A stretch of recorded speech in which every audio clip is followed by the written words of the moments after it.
He endured everything until they said his daughter's name. The chandeliers in the Ashford Grand Ballroom threw gold light across 200 people who had paid to be seen. Grant Mercer stood in the far corner with a glass of water in his hand, wearing a suit that still fit, knowing nothing else about him fit this room, and having stopped pretending otherwise about 4 minutes after he arrived. Douglas Fenn crossed the room without hurry and stopped close enough that they might have looked like two men sharing a quiet conversation. He did not offer his hand. He said that Grant's bid on the Maplewood Athletic Complex needed to be withdrawn. He said this evenly, as though the outcome were already settled. He said if Grant did not withdraw by morning, he would file a formal complaint alleging technical deficiencies in the foundation design, contact the school board about Grant's volunteer work, and make certain every contractor in Knox County understood that Grant Mercer was the kind of man who caused problems. Grant did not move. He had stood still under worse than this, in places that no longer appeared on any map he was willing to look at. He listened to every word and said nothing. Fenn leaned forward, and his voice dropped one register lower. He said he sat on the Ashby Foundation Scholarship Review Committee. He said a girl named Cora Mercer was currently on the list for next year's review. He said he could make certain that name went nowhere, and that he could make certain Maplewood Elementary understood exactly why. Grant's hand tightened around the glass. Across the room, a woman in a navy dress set her champagne flute on the nearest tray and began walking toward them. No one had called her over. No one needed to. She arrived at Fenn's elbow without hurry and without announcement. She said, in the tone of someone who was simply managing the evening, that there were donors at the main table asking for him, that she needed him there for just a moment. She did not look at Grant. She did not explain herself to Fenn. She simply redirected him the way a river redirects around stone, not violently, but without any possibility of going another way. Fenn went. Grant stood alone in the corner with his water glass and watched them disappear behind the curtained partition near the donor tables. He did not know who she was. He did not know why she had done what she just did, or what it meant that she had done it, or whether it meant anything at all. He knew only that she had walked across a room full of people to pull Douglas Fenn out of a conversation that no one else had noticed. He set the glass down on the nearest table and waited. 12 minutes later she came back. She stood in front of him and did not waste time on preamble. She asked if he wanted to tell her what that had been about. Grant looked at her for a moment, long enough to decide that she was not asking for gossip, not asking to help him, not asking because she felt sorry for him. She was asking because she wanted to know, so he told her. He kept it short and gave her the shape of it without extra weight, the bid, the complaint Fenn had threatened, the name Fenn had said at the end. He told it the way he would have filed a report, accurately, without commentary, and without asking for anything in return. Lena listened to every word. She did not interrupt, and she did not react outwardly to any of it. But something was happening behind her eyes that he could not quite read. When he finished, she thanked him. She kept her voice level and professional, and said she appreciated him telling her. She turned to go, and then Grant said one thing that had nothing to do with bids or committees or anything practical at all. He said, quietly, that he hoped she was all right. She stopped, just for a beat. Then she kept walking. She did not know, until much later, that it was the first time all evening anyone had asked her that. She had been running this gala for 6 years, and no one had ever asked her that. From a spot near the coat check, Nadine Burrell watched Lena walk away from the man in the corner. Nadine had been the principal of Maplewood Elementary for 11 years. She was 58. With reading glasses, she kept forgetting to take off, and the particular patience of someone who had spent more than a decade learning that the right moment was almost never the obvious one. She had watched the whole exchange, Fenn's approach, Lena's intervention, the conversation that followed. She did not move toward either of them. She noted what she had seen and filed it away in the place where she kept things she was not yet done with. 3 years, she had been keeping something in that place. She looked at Lena Ashby's back as the woman moved through the crowd and thought that tonight might finally be close to the right moment. Not yet, but close enough that she would be paying close attention from here on. She set her own glass down on a nearby tray and moved to a position where she could see the room more clearly, the way she moved to the window in her office at recess to watch the playground, not to intervene, just to know what was happening before anyone told her. She had been doing that for 11 years. That night, in a small office at the end of the hotel corridor, Lena opened her laptop and pulled up the volunteer records for Maplewood Elementary. She found Grant Mercer in under a minute. Former Army combat engineer. Widower. 2016. One child, daughter, age 8. The note attached to his volunteer file was in Nadine Burrell's handwriting. Purchased supplemental lumber with personal funds when foundation materials proved insufficient. Did not request reimbursement. Did not put his name anywhere in the library. Painted all 42 student names on the new shelving in careful block letters, alphabetical by first name. Left before the school day started the final morning so the children would find it already done. She read that last part twice. Then she opened a different file, the one a board member had forwarded her 3 months ago, with a note that said she should know which way the wind was blowing. It was a proposal to merge the Ashby Family Foundation into a regional nonprofit asset management group. The language was careful, and the structure was clean, and the name at the bottom of the originating memo was Douglas Fenn. Her father had started the Ashby Foundation in 1994. He had built it from a single bequest into an organization that funded 11 schools across Knox County because he believed that money without direction was just noise, and that the right direction was almost always a child who needed a better room to read in. He had not built it so that Douglas Fenn could use it as leverage against a man in a borrowed suit, or as the foundation for his own influence over the county's education, funding, or for any purpose other than the one written plainly in the original charter. She closed the laptop and sat in the dark for a long while. Across town, in a house on a street called Ferris Avenue that he had bought with a bank loan 7 years ago, Grant Mercer sat at the kitchen table and looked at a piece of paper he had already looked at too many times. The refinance on the mortgage was due in 14 weeks. If he did not win the Maplewood contract, the numbers did not work. He had run them in every direction, and they still came back the same. He had spent 2 tours in Iraq as a combat engineer, work that required a combination of precision and patience that transferred cleanly to building things in civilian life. He checked measurements twice and 3 times, not from anxiety but from the conviction that the gap between almost right and right was where everything fell apart. He had built the drainage design for the Maplewood Athletic Complex with that same conviction, had paid out of savings for a geotechnical soil study that nobody required him to do. The numbers in that study were right. He knew they were right. He looked at the photograph on the cabinet near the refrigerator, the cabinet he had built himself in the first winter after Beth died, when he needed something to do with his hands badly enough that he had worked in the garage until 2 in the morning for 3 weeks straight. Beth was laughing in the photograph, caught mid-sentence, the way he always thought of her. He had been doing fine. That was the thing he kept coming back to. By most measures, he had been doing fine. In the hour after the gala ended, Douglas Fenn made 2 phone calls.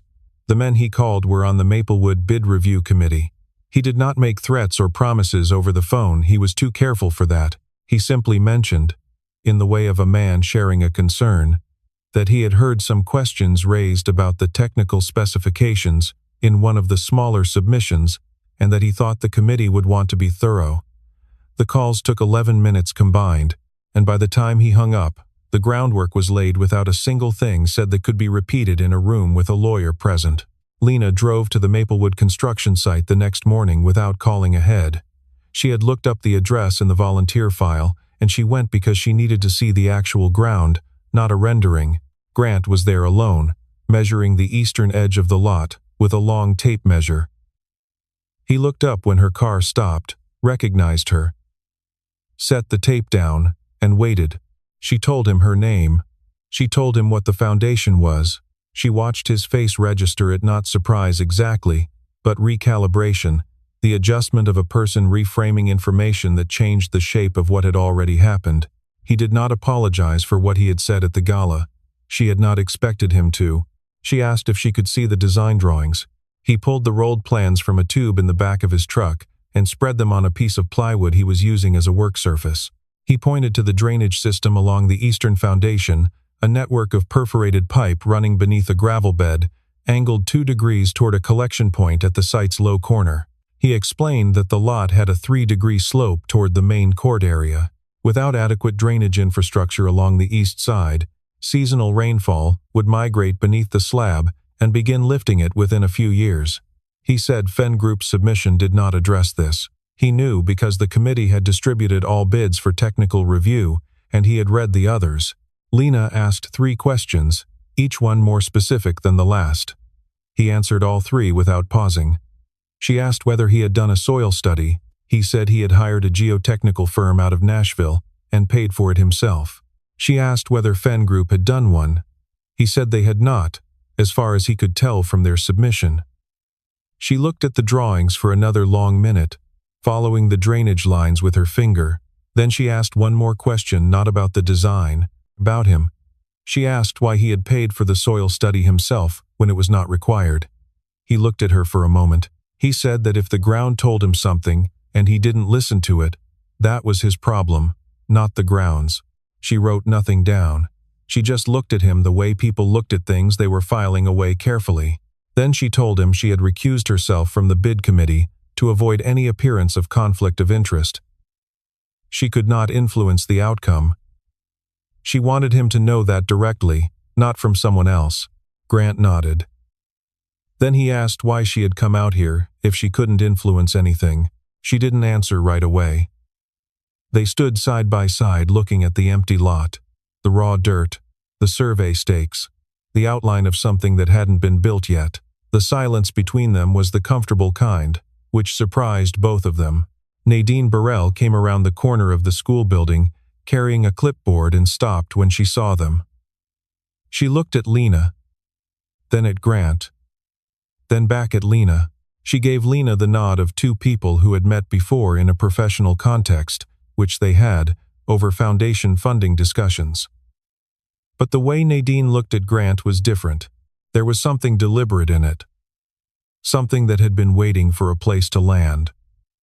Lena noticed it, and she did not yet know what it meant, but she stored it the way she stored things that did not yet have a category. The formal complaint from Fenn Group reached the bid committee on a Tuesday. It cited specific subsections of the Tennessee Commercial Construction Code and alleged that Grant's foundation design failed to meet minimum compaction standards for the soil classification at the Maplewood site. The complaint was detailed and well formatted and entirely without supporting data, but it triggered the committee's standard verification protocol, which required a 30-day review period before any bid could be advanced. 30 days. Grant sat at the kitchen table and did the arithmetic and got the same answer he already knew. 30 days of review, plus the time to finalize and execute a contract, put him past the refinance deadline. The bank had already extended once. They would not extend again. He did not panic. Panic used resources he could not afford to spend. He thought instead about the geotechnical report he had paid for, about the compaction data it contained, about whether there was a way to get that data in front of the committee faster than the standard protocol allowed. He started making calls. Lena received 2 pieces of news before 9 o'clock that same morning. The first was from the bid committee administrator. A complaint had been filed. The review process was now active. The second was a call from a board member who told her that Fenn had contacted 3 foundation trustees to raise concerns about her objectivity, and that there was now serious momentum behind a motion to expedite the merger vote to within 3 weeks. She took both calls in her car, parked outside a coffee shop she hadn't gone into yet. When the second call ended, she sat for a moment. Then she called Nadine Burrell. They met that afternoon in Nadine's office, a small room lined with student artwork and a whiteboard still showing the previous week's attendance numbers. Nadine told her about Rosie Taft. Rosie was a 3rd grader in 2021, sharp and quiet, the kind of child who read above her grade level and did not make it anyone's problem. Her father was an electrician named Carl Taft, who had filed a breach of contract suit against Fenn Group over a disputed subcontracting agreement the previous spring. The suit was settled out of court in September. In October, Rosie's scholarship application to the Ashby Foundation was denied without explanation. Nadine had written an internal report. She named the pattern, laid out the timeline, submitted it through proper channels. The report was rejected by a senior board member who cited insufficient evidence for a formal investigation. Nadine stopped there. She folded her hands on the desk and looked at Lena steadily.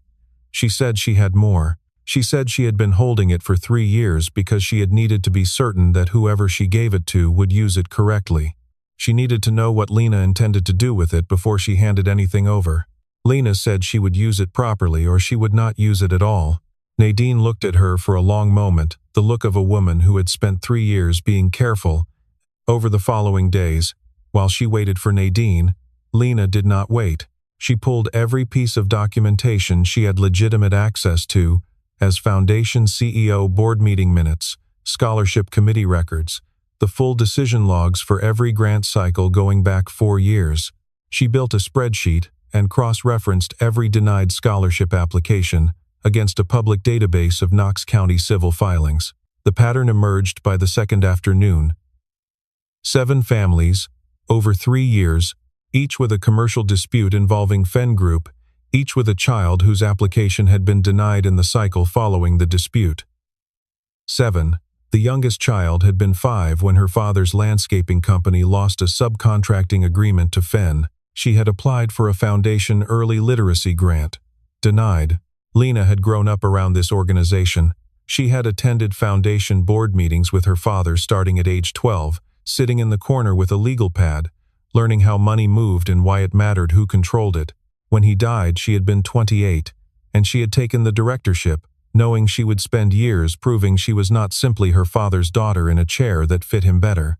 She had done that work. She had expanded the grant portfolio by 40% in 6 years and restructured the scholarship review process to eliminate the inconsistencies she had inherited. She had done all of it carefully, and then she had apparently not looked closely enough at who was sitting next to her while she did. She was not angry in the way that made her loud. She was angry in the way that made her thorough.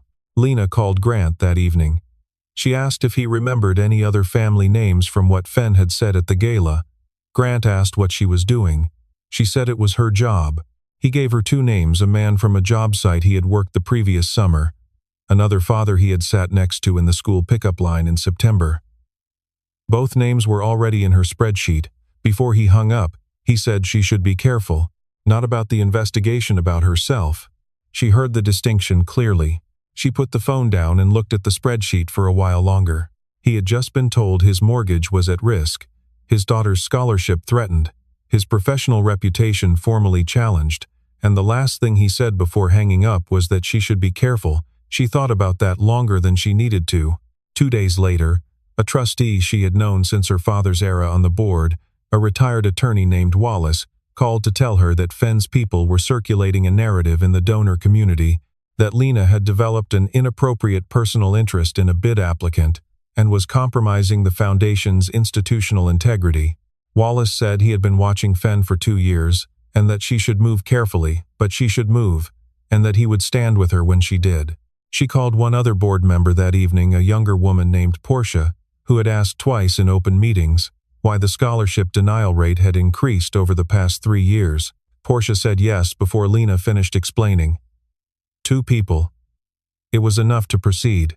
Nadine came to her on Thursday with a sealed envelope. Inside was a printed email chain, internal Foundation correspondence from 2022 between the board member who had rejected Nadine's report and a communications director at Fenn Group. The emails discussed, in language that was careful but not careful enough, a process for flagging scholarship applications from families who had created difficulties for certain business relationships. The language was euphemistic throughout. The intent was not. The board member who had written those emails was the same board member currently drafting the motion to expedite the merger vote.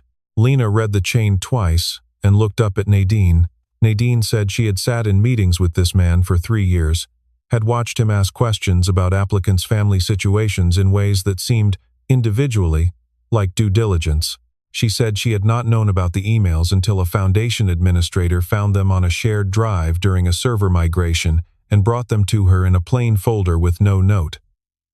That had been 14 months ago. She had been waiting since for the right person at the right moment. She said Rosie Taft was in 6th grade now. It was past time. Lena said she understood, and she meant it completely. She spent the rest of the afternoon with the Foundation's outside counsel. The attorney reviewed everything: the scholarship data, the email chain, the timeline, the connection to the merger motion, and told her that what she had was a textbook case of fiduciary conflict of interest and potentially the basis for civil action from the affected families. Filing a complaint with the Tennessee State Attorney General's office was both legally appropriate and strategically sound. He said to expect it to take time. She called Wallace and Portia and told them what she was filing and why. Both said to go ahead. That evening, Lena drove to Ferris Avenue. She had filed the complaint an hour earlier, and she had a specific reason to go in person. Grant needed to hear what she had done and what it meant for his timeline, and she was the one who had set this in motion, and she was not the kind of person who delivered consequential news from a distance. Grant answered the door in work clothes, a coffee mug in his hand. He looked at her at the unbuttoned coat, the expression that came with 4 consecutive days of fighting on 2 fronts simultaneously, and he stepped back and held the door open without a word. She told him she had filed the complaint with the Attorney General's office. The process would take time, and she could not make any promises about the bid timeline. She had enough board support to survive the merger vote, but only barely, and the next few weeks would be complicated. She told him all of it directly, because she had found in the past week that this was the only way to talk to him. He said she could have told him that over the phone. She said she knew. He said her name, just her name. In that even way he said things, and then he asked if she had eaten. She said no. He said he had made too much soup, which was only partly true but true enough, and he moved toward the stove. Lena Ashby, CEO of the Ashby Family Foundation, sat down at a kitchen table made of pine boards and let herself stop moving for the first time in 4 days. The table had been built from the same pine as the cabinet in the corner. She noticed this after a few minutes, the way you notice things when you are sitting still and not performing anything. The grain matched. The finish was the same. She looked around the kitchen at the drawings held to the refrigerator with flat magnets, at the coffee mugs above the sink that appeared to have been collected from national parks and highway rest stops over many years, at the small painted wooden sign above the window that said the name of a river she did not recognize. The room was not decorated so much as accumulated, the way rooms get when someone has been living in them long enough to stop noticing what was on the walls. They talked for a while about nothing in particular, which turned out to be necessary for both of them. He mentioned a river in southern Iraq, not a story exactly, more like a reference point, the kind of detail that conveyed something about a period of time, without requiring that the period of time be explained. She told him about the first foundation board meeting she had run after her father died, how she had prepared for 3 weeks, and then forgotten the name of a trustee she had known since she was 12, and had to introduce herself to him as though they had never met. He had laughed a short, quiet sound, and she had not expected it, and found that she was glad. A small figure appeared in the doorway between the kitchen and the hall. Cora Mercer was 8 years old, brown-haired, wearing socks with foxes on them. She looked at the woman sitting at her kitchen table with the calm expression of someone conducting a reasonable assessment. She said Lena was the person from the gala, wasn't she? Her dad had mentioned there was good food. Lena said yes. Both things were true. Cora looked at Lena's hands on the table and asked whether she had calluses. Lena looked at her own hands and said no. Cora said her dad had them. She said her dad told her calluses were proof. Lena asked proof of what? Cora considered this for a moment and said just proof. And then she went to get a glass of water and came back through the kitchen and disappeared down the hall again. The word hung in the air between the two adults, without either of them touching it. 20 minutes later, Cora reappeared carrying a folded piece of paper, which she placed on the table in front of Lena without ceremony. She said Lena could have it. She went back to her room. Lena unfolded it. It was a drawing in colored pencil, a building with very large windows, and a tree in front that was taller than the building. She looked at Grant. He said Cora did that sometimes, with people she liked. He said it the same way he described square footage. Lena looked at the drawing for a while. She wanted to ask what the building was supposed to be, but she had the feeling that asking would be the wrong approach to whatever the drawing was, so she folded it carefully along the original crease and held it. Lena drove home an hour later with the drawing on the passenger seat. She did not put it in her bag. The street was quiet, and the heater ran, and she thought about calluses and what they were proof of, and about a man who had built a cabinet in a cold garage the winter his wife died, and about a river in Iraq, whose name she had already forgotten, and about a drawing of a tree that was taller than the building it stood beside, and she did not try to put any of it in order. The Attorney General's office sent a preservation letter to Douglas Fenn on a Monday morning, requiring him to retain all records relevant to a preliminary inquiry into potential conflicts of interest in the administration of a tax-exempt organization. It was not an indictment. It was not even a finding. But it meant that a government office had taken the documents seriously enough to act, and that was enough to change the weight of the situation considerably. The Maplewood Bid Committee, upon receiving notification that a party involved in an active AG inquiry had also filed a formal protest against a competing bid, placed Fenn Group's protest on administrative hold pending resolution of the AG matter. Grant's bid was unfrozen. The committee resumed its standard review. When Grant received the notification email, he read it twice and then sat in his truck in the lumberyard parking lot for a few minutes before he went inside. Douglas Fenn called Lena that Tuesday evening. He was calm, almost pleasant. He said he thought they had arrived at a place where both of them had demonstrated their positions clearly, and that perhaps there was a more practical path forward.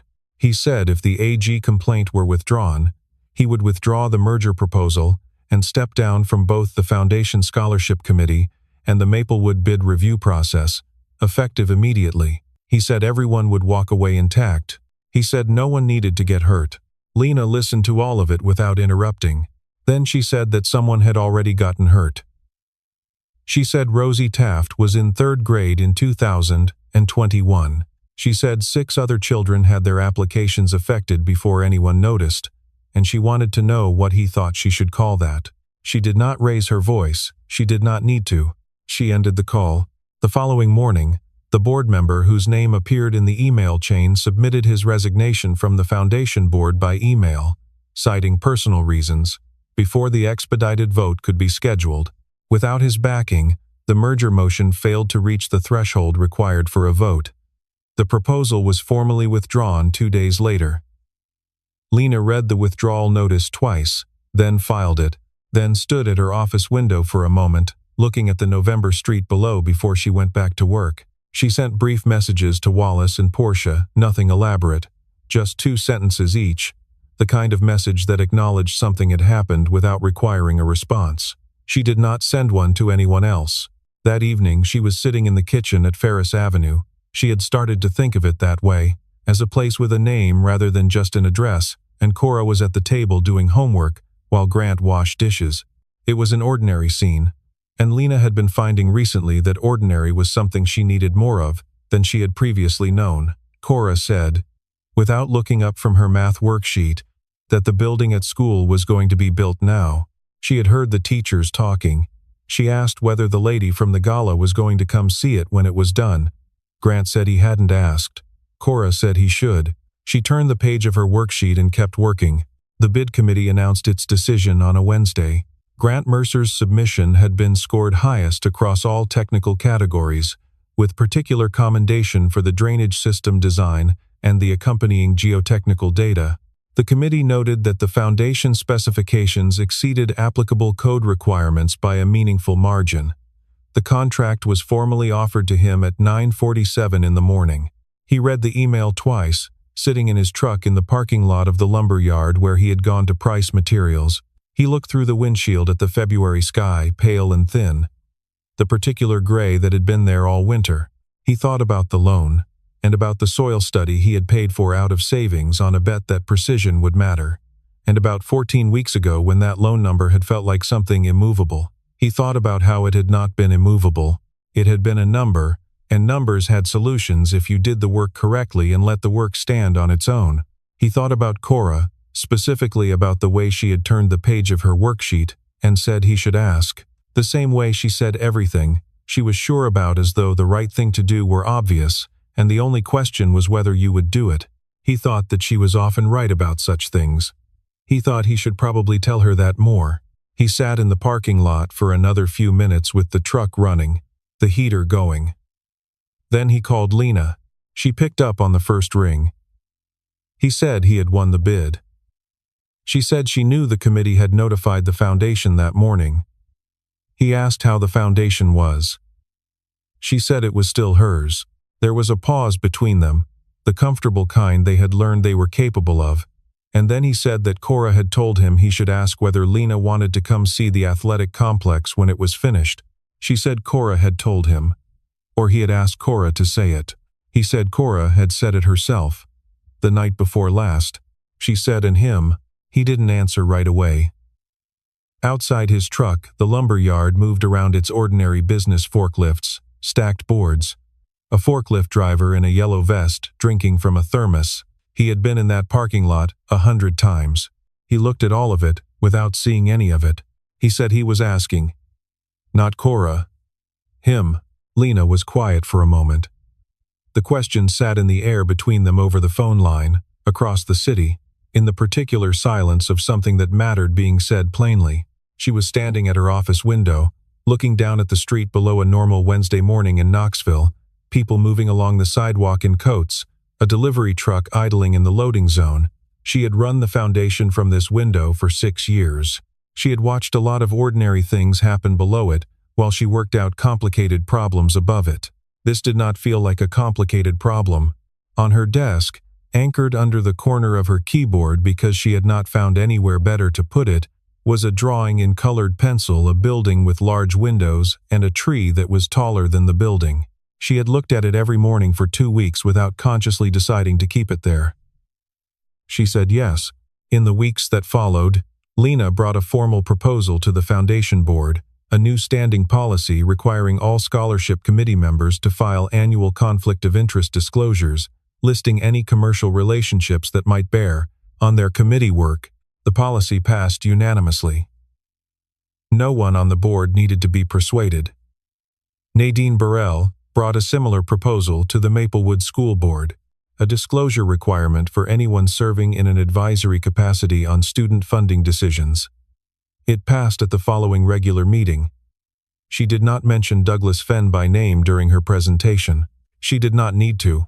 The Attorney General's investigation moved at the pace these things move, methodically, without drama, with a thoroughness that Fenn's attorneys seemed unprepared for. His status on every nonprofit board and advisory committee in Knox County was suspended pending the outcome. Rosie Taft's application was reviewed by a 3-person independent panel assembled by the foundation. She received a scholarship, retroactive to the cycle in which she had originally applied. 4 other families received similar reviews, and 4 other children received letters in the mail that said the foundation was pleased to inform them. Grant refinanced the mortgage with 6 days to spare. The number that had felt like a wall for 14 weeks became a number that was paid and gone. He filed the paperwork in the metal box in the hall closet where he kept things that needed to be kept, told Cora they were having pasta for dinner, and she said good because she had been thinking about pasta, and that was the end of it. The building was finished in the 2nd week of September. The school held a ribbon cutting on a Thursday at noon. Children poured through the doors the moment the principal said they could, which was the moment the ribbon hit the ground. Their sneakers squeaked on the new floor, and the sound echoed off the high walls Grant had framed, and the light came in through the eastern windows in long flat rectangles that moved slowly across the gym floor as the afternoon turned. Grant stood at the edge of the parking lot and watched Cora disappear into the building with 4 of her friends, her backpack bouncing, already gone. He had his hands in his jacket pockets and his collar turned up against the October air that had arrived a week ahead of its appointment, the way October always did in Knoxville. Lena was standing beside him.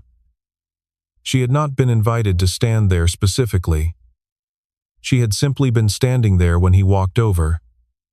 And that was how it had happened. And neither of them remarked on it. They did not talk for a while.